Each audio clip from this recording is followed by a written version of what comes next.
Two separate series of air raids, one late on Saturday and the other early on Sunday, struck a number of Iranian targets in eastern Syria. According to the Syrian Observatory for Human Rights, 15 pro-Iranian militia members were killed in the strikes. The Britain-based War Monitor said Israel was likely responsible. The strikes on Saturday targeted Tehran-linked positions near the Syrian border with Iraq and killed 6 Iranian militia fighters, including 4 Syrian nationals.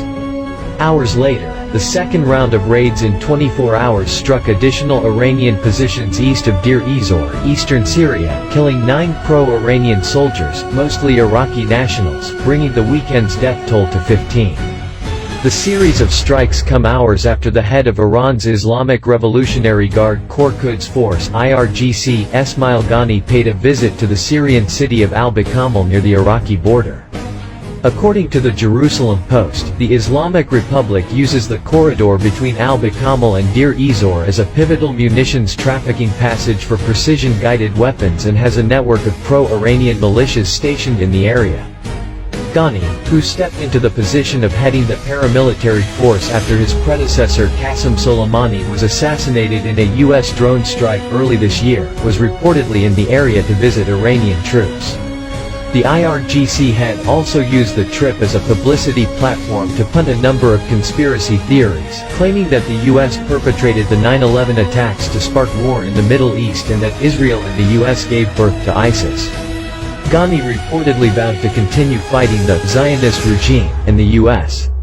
Israel remained mum on the weekend strikes in line with its no-comment policy on alleged operations on foreign soil. However, Brig. Gen.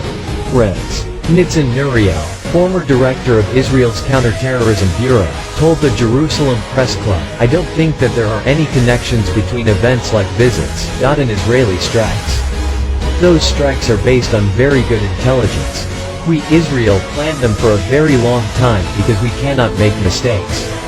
The strikes over the weekend come 4 days after Syria accused the Jewish state of carrying out 3 series of air strikes against Iranian targets overnight Tuesday in the war-torn country, bringing the tally of alleged Israeli raids over the past month to 5.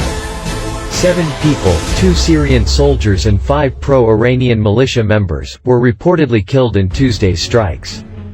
Israeli military and political powers that have over the last 2 years acknowledge that Jerusalem has conducted hundreds of strikes since the start of the Syrian civil war to dislodge Iranian targets from Syria and thwart the transfer of advanced weapons from Tehran to its terror proxy Hezbollah in Lebanon.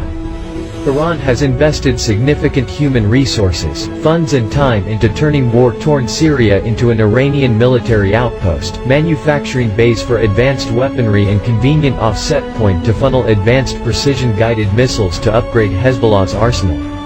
For its part, Israel has made every effort to prevent Iran from reaching this goal and has admitted to conducting hundreds of strikes against Iranian targets in Syria, many of whom were reported to be involved in smuggling advanced weapons to Lebanon. "We cannot kick Iran out of Syria, and Iran is about to stay inside of Syria forever," Brig. Gen. Rez. Nuriel said. "And yet we can control as far as we can the quality of the forces, the quality of the advanced military systems. When we have the intelligence, we try to prevent Iran to equip those Shia militias with advanced ammunition systems.